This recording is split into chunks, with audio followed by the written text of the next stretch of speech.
2025년 3월의 첫 번째 주일입니다. 그리고 교회력에 의하면 주현절 후 마지막 주일이고요. 목사님께서 말씀해 주신 것처럼 사순절 시작하기 바로 직전 주일입니다. 이 사순절 시작하기 전 직전 주일을 교회 전통에서는 무슨 주일이라고 부르는지 혹시 아십니까? 직전 주일? 이렇게 부르지 않고 아주 특별한 이름으로 부릅니다. 변화주일 혹은 변형주일이라고 부릅니다. 이게 어디서 나온 말이냐면 예수님께서 제자들 앞에서 광채가 나는, 얼굴에서 빛이 나는 존재로 변형되셨는데, 그것을 통해서 예수님께서 하나님의 아들 되심을 확증하셨던, 그것을 기념하는 주일을 변형주일 혹은 변화주일 이렇게 이름을 붙이는 거죠. 저는 한 달에 한 번 설교를 하잖아요. 매주 하는 것 같아요. 어떻게 빨리 다가오는지.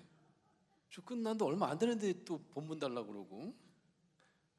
제가 이제 하는 일이 아무래도 이제 학교에 있다 보니까 설교하는 일을 이렇게 자주 골똘히 생각을 잘 못해서 늘 이제 교회력에 의거해서 교회력에 매일 성경 말씀이 이렇게 정해져 있습니다. 주일날에도 정해져 있어요. 그래서 보통 이제 이 커먼 렉셔널이라고 해서 미국 같은 경우에는 가톨릭 교회 다니는 분이나 또 이제 메이저 개신교 교단의 목사님들도 이 커먼 렉셔너리, 이 공통적인 교회력 성서 전과를 이용해서 설교하는 경우가 많습니다. 그래서 저는 늘 이제 이 교회력 성서 전과의 본문을 가지고 설교를 하는데, 매일 그리고 매 주일날 본문이 몇 개가 정해져 있는지 아십니까? 제가 여러 차례 얘기 드렸던 것 같은데, 구약 본문이 하나 있고요, 시편은 항상 있어요. 시편이 있고, 그다음에 신약 성서에는 복음서와 서신서, 이렇게 4개가 주어집니다.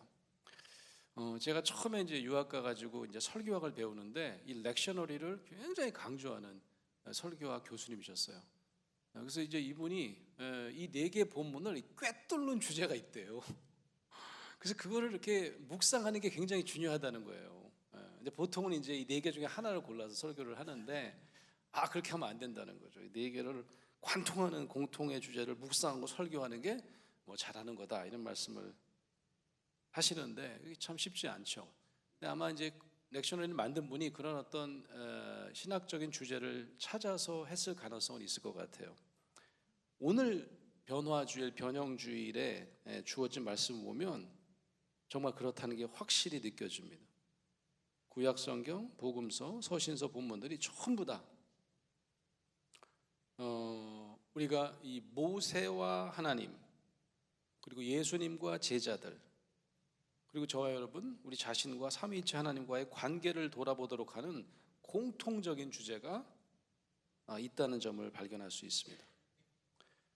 오늘 저는 이 세 개 본문들의 연관성에 주목하면서 바울 서신 고린도 후서 3장 말씀을 가지고 여러분과 함께 변화주일에 우리에게 주시는 메시지의 의미를 함께 묵상하려고 합니다. 오늘 함께 읽지는 않았지만 이제 주어진 복음서 말씀은 어디냐면 누가복음 9장 28절에서부터 43절까지의 말씀이고요. 구약 본문은 출애굽기 34장 29절에서 35절 말씀을 보면 공통적인 주제가 등장합니다. 뭐냐면 바로 이 모세와 예수님이 산 위에서 변모하는 모습입니다. 이 성경에서 산은 이 모세나 예수님 모두 다 이 하나님을 대면하는, 하나님을 만나는 장소였습니다. 그리고 이 하나님을 대면하는 순간에 모세와 예수님의 용모가 변화하는 것, 즉 광채가 난다라고 하는 표현은 이 두 본문에서 공통적으로 등장하는 거죠.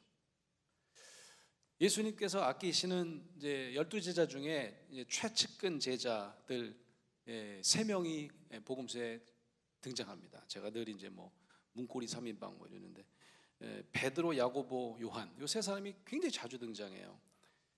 특히 기도하러 가실 때 이 세 명을 같이 데리고 가세요. 오늘 본문도 보면 산 위에 기도하러 가실 때 이 세 사람은 나중에 겟세마네 동산에 올라갈 때도 같이 가는 그 핵심 측근 세 제자들입니다. 하지만 기이하게도 두 번 다 이 제자들은 예수님께서 기도하는 그 순간에 잠에 빠집니다. 잠이 들어요. 누가복음 9장 28절 오늘 주어진 복음서 말씀이라고 그랬죠. 여러분과 함께 화면을 보고 잠깐 함께 읽어보겠습니다. 화면 보이시죠? 시작. 예수께서 베드로와 요한과 야고보를 데리고 기도하시러 산에 올라가사 기도하실 때에 용모가 변화되고 그 옷이 휘어져 광채가 나더라. 문득 두 사람이 예수와 함께 말하니 이는 모세와 엘리야라. 영광 중에 나타나서 장차 예수께서 예루살렘에서 별세하실 것을 말할세. 베드로와 및 함께 있는 자들이 깊이 졸다가 온전히 깨어나 예수의 영광과 및 함께 선 두 사람을 보더니. 아멘. 이 본문을 보면 예수님의 용모에서 뭐 얼굴이나 몸 전체에서 광채가 나면서 모세와 엘리야를 만나시는 장면을 이 제자들은 봤어요, 못 봤어요? 봤어요. 깨서 본 거예요. 근데 정작 중요한 이 두 사람이 예수님께 하신 말씀은 듣지 못합니다. 그러니까 십자가 죽음에 대해서 얘기하죠. 별세한다는 말은 돌아가신다 그런 말이잖아요. 이 누가복음은 이 예고한 때는 깊이 잠에 빠져 있었다고 보고하고 있습니다. 눈을 떴을 때 영광 중에 예수님께서 모세와 엘리야와 함께 있는 장면, 막 빛이 나는 장면만 목격한 거죠. 그래서 이 두 사람이 이제 사라졌어요. 떠나간 다음에 베드로가 예수님께 여쭙습니다. 주여, 우리가 여기 있는 것이 좋사오니 우리가 초막셋을 짓되 하나는 주를 위하여, 예수님을 위하여, 하나는 모세를 위하여, 그리고 하나는 엘리야를 위하여 만들겠습니다 라고 얘기합니다. 갑자기 베드로가 왜 초막을 짓겠다고 하는 거죠? 이 초막이라는 게 뭐 작은 집, 예를 들면 텐트 정도로 생각해 볼까요? 이 성경 본문만으로는요, 이 초막이 무엇을 의미하는지 불분명합니다. 아마도 너무 신기한 장면, 신비스럽고 특별한 경험을 했으니까 내려가지 말고 여기서 좀 더 그런 신비스러운 경험을 지속하고 싶은 뜻을 예수님께 전한 것이다. 이 정도는 추정할 수 있겠습니다. 그런데 분명한 것은 베드로의 제안이 예수님께 받아들여지지 않는다는 사실입니다. 부정적인 평가를 받고 있어요. 누가복음은 심지어는 이런 제안을 하는 베드로 자신도 자신이 뭔 얘기를 하는지 알지 못한다고 부정적인 언급을 첨가하고 있습니다. 9장 33절에 보면 베드로는 자기가 하는 말을 자기도 알지 못하더라 이렇게 쓰고 있어요. 왜 그랬을까요? 아까 우리가 살펴본 대로 베드로와 두 제자들은 모세와 엘리야가 예수님께 전한 말씀, 예수님의 죽음에 대한 예고를 자느라고 듣지 못했다고 그랬죠. 그러니까 예수님의 십자가 죽음은 전혀 알지 못한 상태에서 예수님이 막 환하게 빛나시는 그의 영광의 장면만을 보았고 그것을 조금이라도 오랫동안 붙잡고 싶었는지도 모릅니다. 하지만 그건 예수님의 예루살렘 입성과 십자가 죽음의 출발점에서 전혀 고려될 수 없는 옵션이었던 겁니다. 하지만 이 베드로의 이런 제안에 대해서 예수님이 안 돼! 이렇게 얘기하는 건 아니에요. 답변을 하지 않으십니다. 대신 그 제안을 하자마자 어떤 일이 일어나냐면 하늘에는 갑자기 구름이 확 몰려오는 거예요. 그래서 그 세 제자들은 자신을 막 휘감는 구름에 막 두려워 떱니다. 그럴 때 하늘에서 음성이 들려요. 어떤 음성이냐면 이는 나의 아들 곧 택함을 받은 자니 너희는 그의 말을 들으라. 이런 음성이 들리는 거예요. 이 하늘 음성은 마치 예수님께서 세례 받으시고요, 이제 막 목수에서 목회자로 이제 사역을 시작할 때 하늘에서 성령이 비둘기처럼 내려오고 들렸던 음성과도 흡사한 것 같습니다. 똑같이 말씀하시지. 그때는 뭐라고 말씀하셨죠? 너는 내 사랑하는 아들이라 내가 너를 기뻐하노라. 이런 음성이었죠. 이 누가복음에도 이제 하늘 음성이 들린 다음에 다시 구름이 샥 거쳐요. 그리고 나니까 모세와 엘리야는 보이지 않고 오직 예수님의 모습만 남습니다. 이 여러 증인들 앞에서 이 세례 받을 때 여러 무리가 이렇게 구경하던 사람들이 하늘 음성을 들었던 것처럼 이제 예수님의 마지막 십자가 죽음을 위한 여정, 예루살렘 입성을 앞두고도 이 변화산을 통하여 예수님은 하나님의 아들 되심을 확증하는 사건이 등장하는 것이다 라고 성경 주석가들은 해석합니다. 자, 이제 구약으로 가볼까요? 구약 성서의 이 출애굽기 34장에도 보면 모세가 변하는 장면, 모세의 변모 장면도 함께 살펴보시겠습니다. 이 출애굽기 34장은 어떤 장이냐면요, 이 금송아지 우상 숭배 사건 아시죠? 그래가지고 화가 나서 깨트리잖아요. 모세가 그 돌판을, 십계명을 받은 돌판을. 그래서 이제 하나님과 이 이스라엘의 백성들의 계약 관계가 깨졌는데 이 34장은 다시 회복되는 장면을 그리고 있습니다. 역시 이런 회복의 과정에 중요한 중재자의 역할을 하는 사람은 바로 지도자 모세입니다. 그러니까 모세는요, 이 시내산에 올라서 이 계약을 받는 걸 두 차례 하는 거죠. 그러니까 40일 동안 이제 이 시내산에 올라서 말씀을 받는데, 십계명을 받는데 첫 번째 계명을 받았던 40일은 금식했다는 언급이 없어요.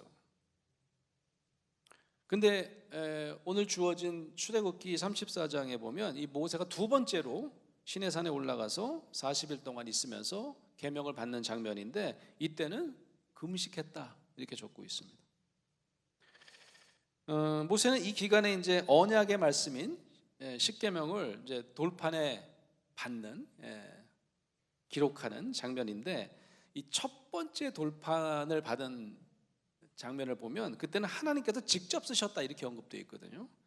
근데 오늘 이제 주어진 말씀인 출애굽기 34장을 보면 이 두 번째 돌판은 모세가 직접 썼다 이렇게 보고하고 있습니다. 조금 차이가 있네, 그죠?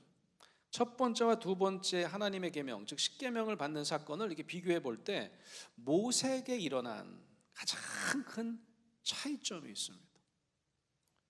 그 차이점이 무엇일까요? 모세가 이 첫 번째 돌판을 들고 내려올 때는 크게 진노합니다. 그래서 돌발 행동을 하죠. 확 던져서 깨트려 버리는 거죠. 출애굽기 32장 19절 말씀에 그 장면이 나와 있습니다. 제가 읽어볼게요.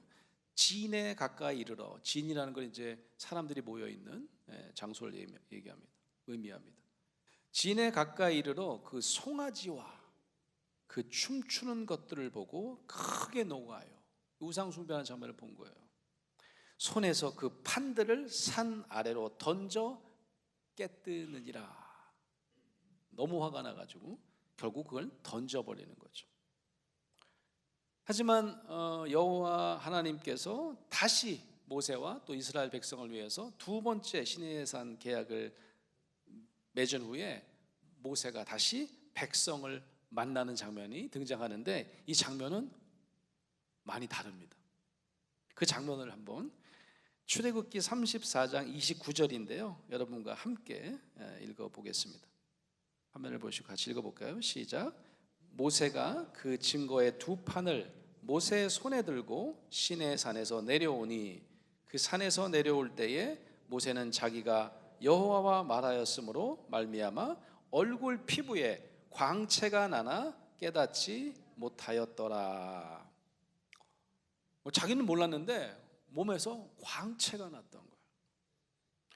그런 모습을 본 이 아론과 온 이스라엘 자손들은 이 모세의 광채를 보고 어땠을까요? 두려워 떱니다. 처음에는 가까이 하지도 못하고 막 두려워 떨었다고 출애굽기는 기록하고 있습니다. 그래서 모세가 그 아론과 장로들과 이제 두려워하지 말라, 그런 다음에 이제 이야기를 나눈 다음에 이 사람이 너무 떠니까 그 사람들 앞에서는 이제 수건으로 자기 얼굴을 가렸다, 이렇게 쓰여 있어요. 출애굽기 34장 35절에서부터 35절도 그런 장면이 나오는데 함께 같이 읽어보실까요? 시작. 모세가 여호와 앞에 들어가서 함께 말할 때에는 나오기까지 수건을 벗고 있다가 나와서는 그 명령하신 일을 이스라엘 자손에게 전하며 이스라엘 자손이 모세의 얼굴에 광채를 보므로 모세가 여호와께 말하러 들어가기까지 다시 수건으로 자기 얼굴을 가렸더라. 자, 이 모세 얼굴에 나타난 광채는 무엇이었을까요? 이 장면은 아무래도 여호와를 직접 대면한 모세에게만 나타났던 좀 기이한 현상이었던 건 분명합니다. 그죠? 그러니까 이 모세로부터 나온 광채는 모세 게 아닌 거죠. 그죠? 모세의 얼굴을 통해서 하나님의 영광을 드러내는 그런 어떤 상징적인 현상, 그런 통로다, 이렇게 볼 수 있겠죠.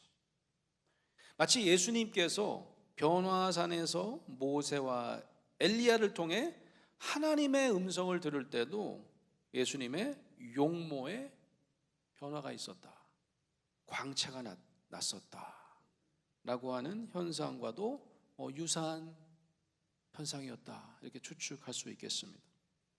그런데 이 출애굽기에 보면 왜 모세는 자신의 광채를 수건으로 가렸을까요? 출애굽기는 그 이유를 명확하게 설명하고 있지는 않습니다.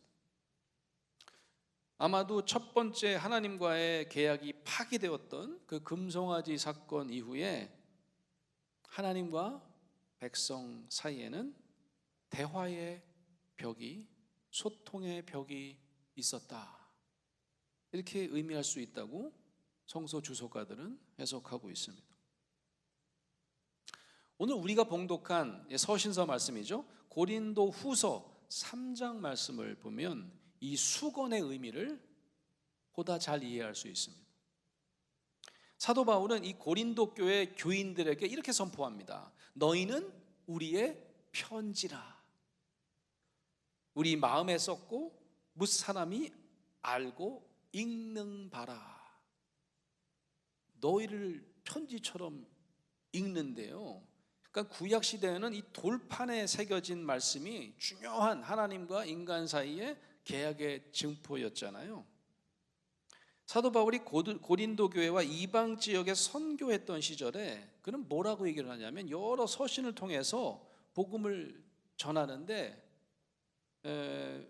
우리가 알다시피 그때 그 편지가 우리가 지금 읽는 신약 성경의 서신서 아니겠습니까?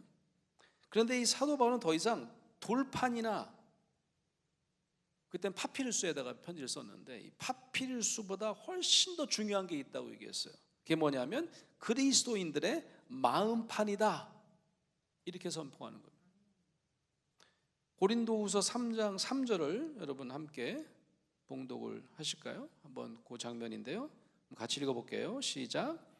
너희는 우리로 말미암아 나타난 그리스도의 편지니 이는 먹으로 쓴 것이 아니요 오직 살아계신 하나님의 영으로 쓴 것이며 또 돌판에 쓴 것이 아니요 오직 육의 마음판에 쓴 것이라. 아멘. 이 구약 시대에는 이 모세와 같은 대제사장들만이 하나님의 얼굴을 대면하고 말씀을 받을 수 있었습니다. 그래서 모세는 자신의 얼굴을 수건으로 가리지 않고 하나님을 만났던 거고, 또 그걸 대언할 때는 수건으로 얼굴을 가리고 대언했던 거죠. 예수 그리스도는 이런 수건이 더 이상 필요 없음을 증거하시기 위해서 이 땅에 오셨고, 우리를 위해 십자가의 죽음으로, 대속으로 하나님과 우리 인간 사이에 벽을 허무셨던 거죠. 고린도후서 3장 14절 말씀입니다. 제가 읽어볼게요. 그들이 마음이 완고하여 오늘까지도 구약을 읽을 때 그 수건이 벗겨지지 아니하고 있으니 그 수건은 그리스도 안에서 없어질 것이라. 아멘. 사도 바울은 언제든지 우리가 주께로 돌아가면 그 수건이 벗겨지리라고 선포하고 있습니다.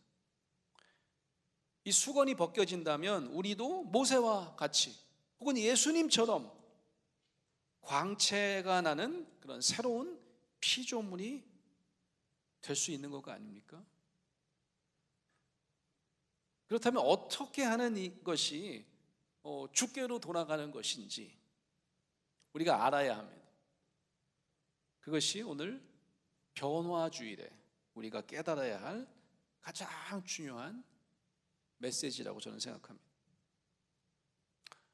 여러분, 하나님을 만난 사람, 소위 거룩한 사람, 혹은 영어로 saint, 성인이라고 하는 사람들의 광채를 화가들은 어떻게 표현했죠? 머리 위에 쟁반 같은 모습의 헤일로, 우리가 번역하면 후광 이렇게 얘기를 하죠. 그 사람에게는 후광이 있어 라고 하면, 기독교에서는 천사들이나 수호 성인들의 머리 위에 빛을 띠는 둥그런 빛이나 혹은 몸 전체 등 쪽에서 나오는 빛이라고 생각하고 상징적으로 그림을 그리기도 했습니다. 여러분 혹시 이렇게 광채가 나는, 마치 이렇게 헤일로가 있는 듯한 그리스도인들을 현실 세계에서 본 적이 있으십니까? 저는 이제 우리 꿈의 교회 소속 목사긴 하지만 이제 다른 교회에서 초청해서 이렇게 설교를 좀 해주십사 하는 경우가 간혹 있거든요. 다음 주도 제가 이제 동탄에 있는 어느 교회 가기로 했는데, 이제 그래서 어느 교회를 갔거든요. 그런데 설교단에 올라가시면 단추를 누르래요. 단추를. 그래서 그게 뭡니까? 조명이래요. 조명을 미리 켜놓지 왜 또 내가 올라가서 그 단추를 눌러야 되지? 그랬더니 설교자가 누르게 돼 있다는 거예요. 그래서 이제 올라가서 이렇게 선 다음에 그 생각이 나는 거예요. 이제 단추 켜라고 그랬지. 단추를 켰더니 갑자기 빛이 확 올라오더라고. 너무 놀라가지고 제가 뭘 잘못한 줄 알고 다시 껐어요. 그 앞에 앉아 계시는 그 전도사님들이 키시라고 그러는 거예요. 안 켰어요 그냥. 너무 좀 놀랍더라고, 내가 이렇게 빛이 올라오니까. 그래갖고 끝난 다음에 물어봤어요. 그게 뭡니까? 그랬더니 설교하실 때 단상에서 이렇게 목사님을 비추는 빛이래요. 이렇게 해야 후광이 생기는 거죠. 그게 아니면 참 쉽지 않아요. 목사님의 이 몸에서 저 같은 이제 이 부족한 사람이 이제 목사라고 하면 이게 이렇게 조명이 있어야 되는구나. 그런데 있잖아요. 기독교 역사를 살펴보면 얼굴에서 광채가 났다는 분들이 제법 많습니다. 제가 몇 분만 소개해 볼게요. 가장 대표적인 역사가들이 가장 얘기를 많이 하는 사람은 성 프란치스코입니다. 이분은 12세기 후반에 태어났어요. 13세기 초반까지 살았던 그런 아시시 지역의 프란시스코라고 하는 유명한 성자입니다. 아주 부유한 가정에서 태어났대요. 너무 돈이 많았대요. 근데 어느 순간 내가 이렇게 사는 게 아니 되겠다라고 마음 먹고 가난한 사람들을 도우려고 모든 재산을 포기하고 극도로 청빈한 삶을 살았답니다. 많이 들어보셨을 거예요. 우리가 프란치스코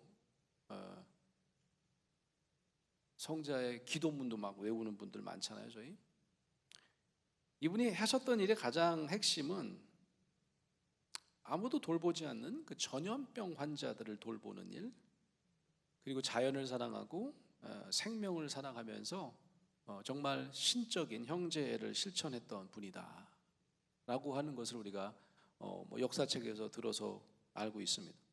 근데 문헌을 보잖아요. 이분의 얼굴에서 실제로 빛이 난다 라고 하는 기록들이 참 많더라고요. 저는 이렇게 생각했어요. 그의 삶 자체가 얼마나 고귀해요. 그렇게 부자인데 자기를 위해서 쓰지 않고 그걸 다 팔아서 자기는 극도로 가난해지면서 다른 사람에게 사랑과 희생의 삶을 살았다? 그러면 그건 정말 빛된 삶이니까 사람들이 그렇게 느꼈나 보다 이렇게 생각할 수 있을 것 같아요. 그죠? 그것도 좀 오래된 얘기잖아요. 13세기 얘기니까. 우리가 사는 시대에서 혹시 그런 분들을 본 적 있으십니까, 여러분? 한 번만 얘기해 보면 1979년에 노벨 평화상을 받은 마더 테레사라고 하는 분이 있습니다. 이분을 제가 개인적으로 굉장히 좋아했어요. 그래서 이제 돌아가신 97년에는 제가 미국에 있었고, 미국에서 메인이라고 하는 자그마한 교회에서 백인 교회인데 담임 목사를 하고 있을 때예요. 너무 충격을 받아갖고 제가 나 출근 못한다. 그리고 하루 종일 또 생중계를 하더라고요. 마더 테레사의 그 삶을 추모하고 그런 기억하는 방송을 생중계로 생방송을 오랫동안 하루 종일 했던 거 기억이 나는데, 여러분 너무 잘 아시지만 그 수녀님은 인도의 빈민과 병자들을 돌보면서 평생을 헌신한 분이죠. 그녀의 표정을 보면 항상 이 환하게 웃는 표정을 가지고 있어요. 그래서 그녀가 늘 했던 말이 있대요. 이것도 이제 장례식에서 어떤 이제 주교님인지 감독님이 했던 말인데, 늘 그가 그렇게 얘기했다. 나는 다른 나라 언어를 잘 모른다. 다른 나라 언어를 잘 모르지만 웃을 수는 있다. 웃음은 만인에게 통한다. 이런 얘기를 많이 했대요. 그러니까 많은 분들이 그를 이제 살아생전에 봤던 분들이 어떤 상황에서도 늘 웃는 모습을 잃지 않는 그녀를 평소에 지켜본 사람들이 늘 하는 얘기가, 그럴 때마다 그녀의 얼굴에서는 광채가 났다. 이렇게 증언하더라고요. 분명히 우리 시대에 사는 사람이잖아요. 근데 장례식에 나와서 그에 대해서 위트니스하는, 증언하는 대부분의 사람들이 하는 말이 그녀의 존재 자체가 빛이 났고 실제로 그의 몸에서는 광채가 났다.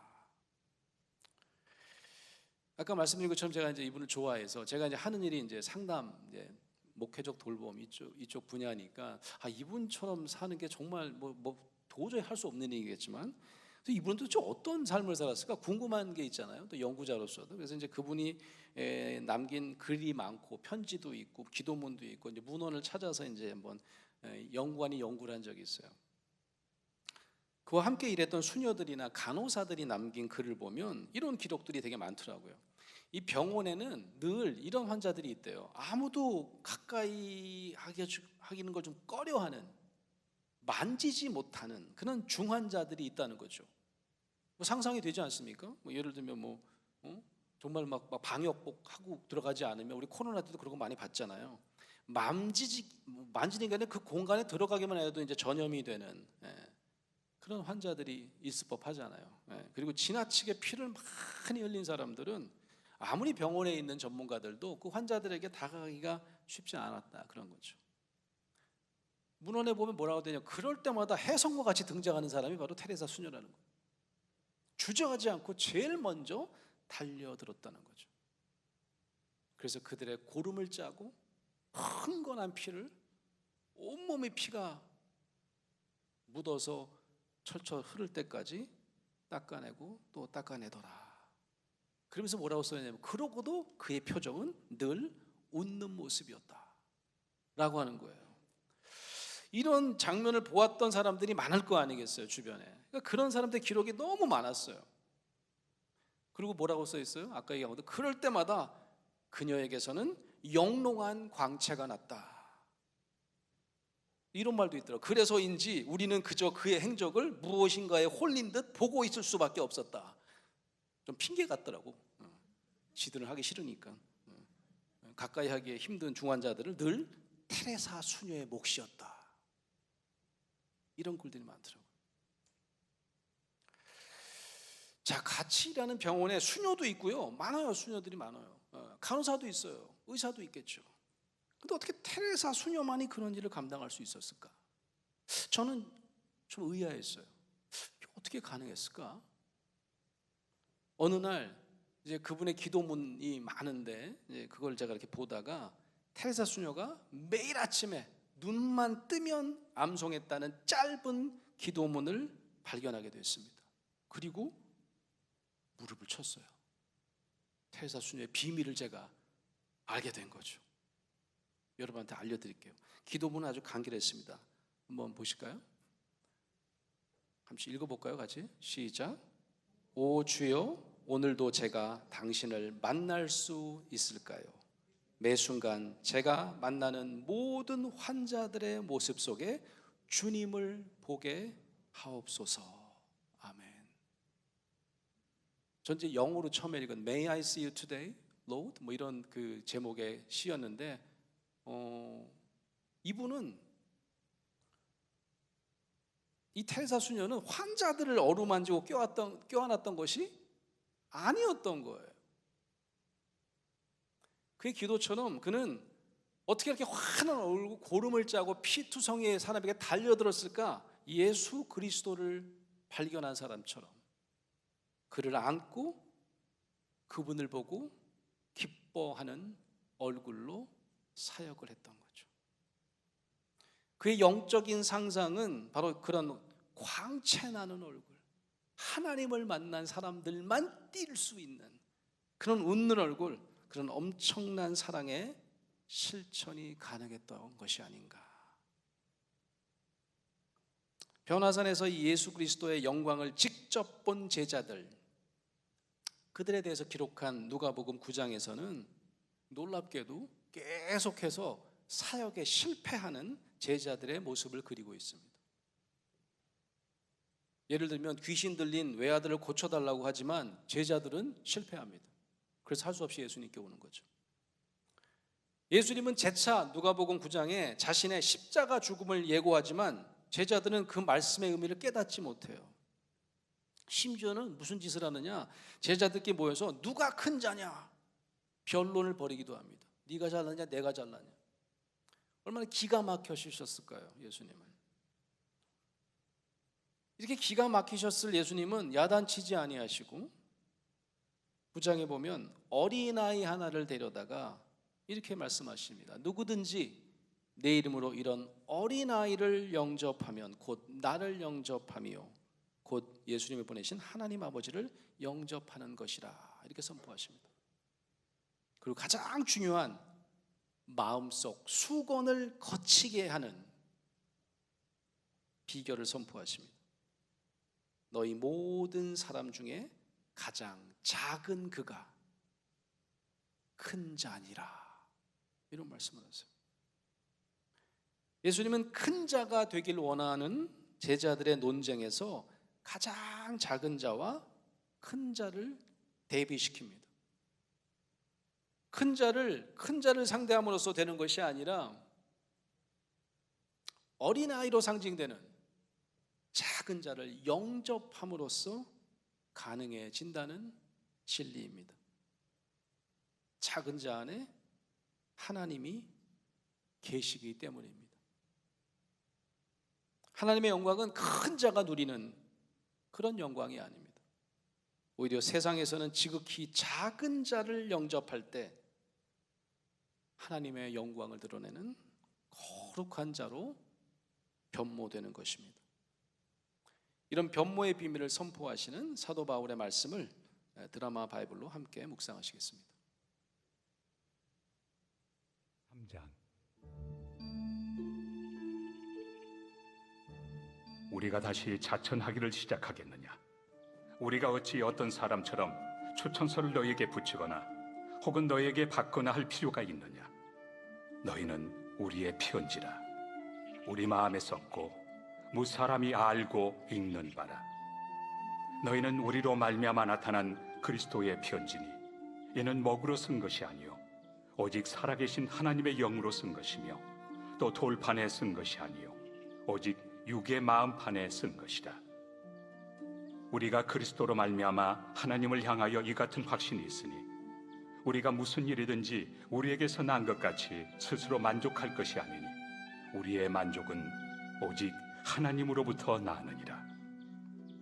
그가 또한 우리를 새 언약의 일꾼 되기에 만족하게 하셨으니 율법 초문으로 하지 아니하고 오직 영으로 함이니 율법 초문은 죽이는 것이요 영은 살리는 것이니라.